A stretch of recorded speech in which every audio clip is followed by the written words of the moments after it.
Hey everyone, thanks for tuning in. In this video I will be showing you my lawn restoration in a cool climate area. I'm doing this lawn restoration for three reasons.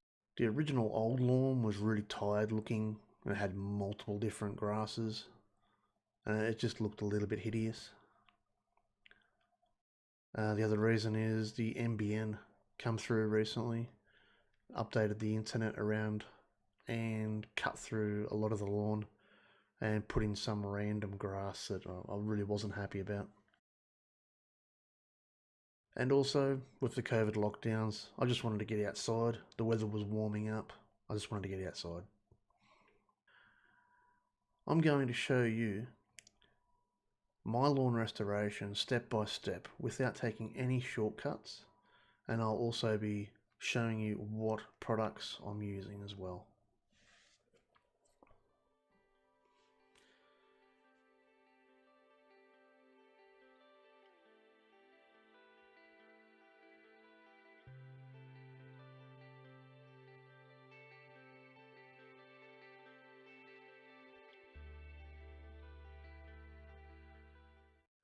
So it's close to the end of September. The temperature is finally rising above 10 degrees Celsius. We're still getting frosts, however they are not heavy enough to do some serious damage. The temperature here is usually 10 to 15 degrees cooler than places like Penrith and Parramatta. However, the temperatures can change drastically due to wind direction.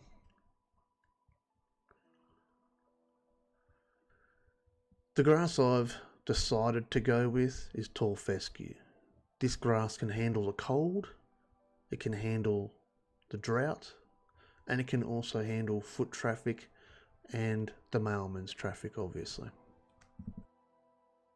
Before we started this restoration, we had a look over on the lawn to see what kind of issues that we were going to have.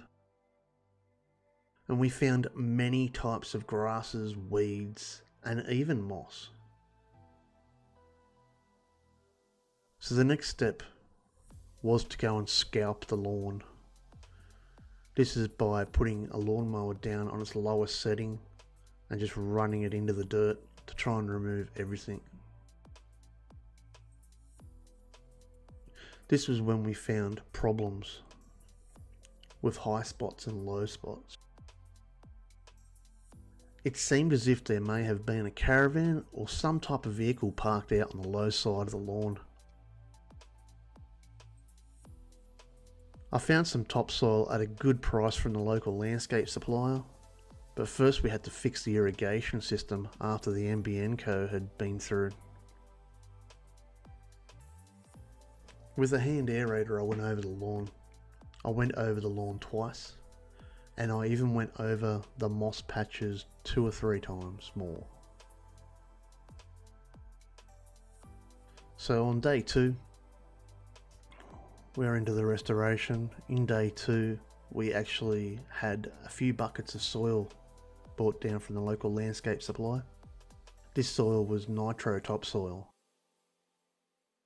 It was delivered in the morning, and we found out that we actually needed more than what we actually thought. So our 4 bucket estimate actually turned out to be 8 buckets.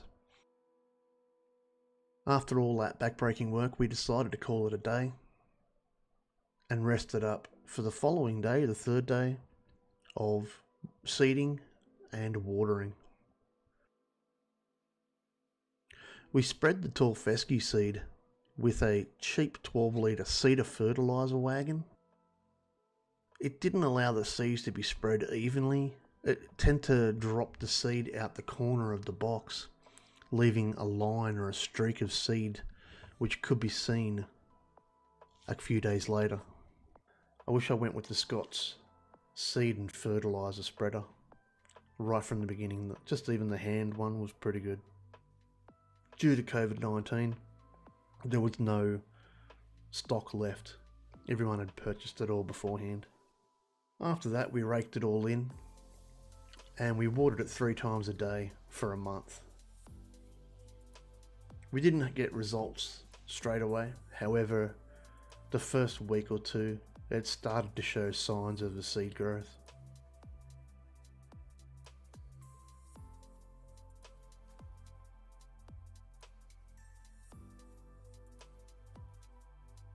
Obviously, this is going to vary depending on your restoration build. But so far, we've spent $77.50 on new sprinkler heads.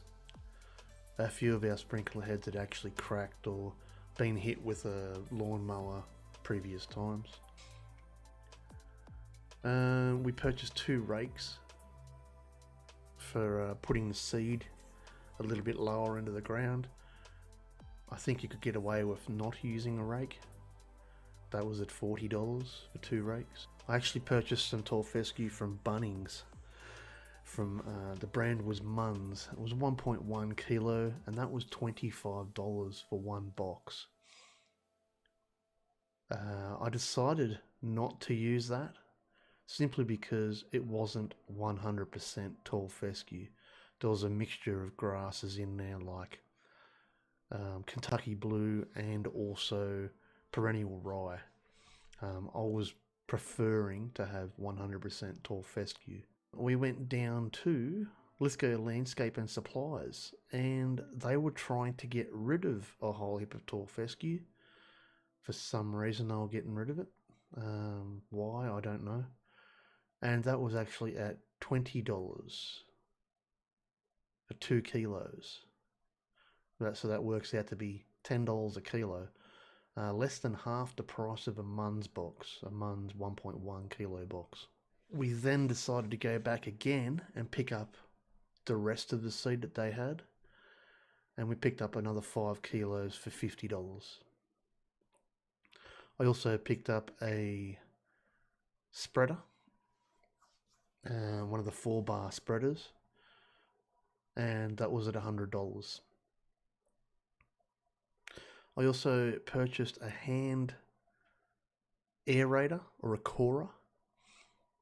That was just from Bunnings, and that was $25. It worked well. I didn't think it really cored that well. However, it still aerated the lawn, and that's basically what I wanted to do. Late in September, we ordered a Massport Cleveland 18-inch reel mower, a hand reel mower. But unfortunately, because of COVID, it didn't turn up. So we ended up doing 3 or 4 mows with the rotary mower, which I didn't want to do. But I managed to cut the grass at 70 mils and have the rotary mower on really low so it wouldn't pick up any of the seeds. Total price so far is $560 as of month 1.